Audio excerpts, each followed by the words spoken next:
Quiero enviarle un saludo al foro virtual de cocinas locales y populares.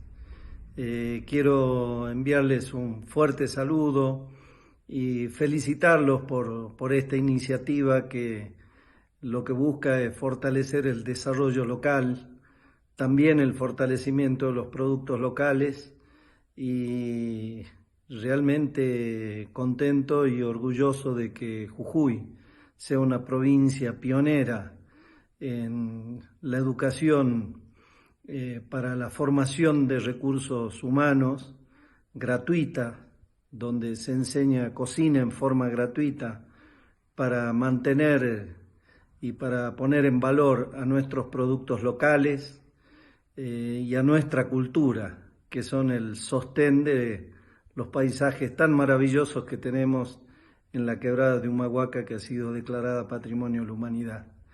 Quiero desearles éxito en este foro virtual y que tengan muy buenas conclusiones. Les mando un fuerte abrazo a todos y a todas.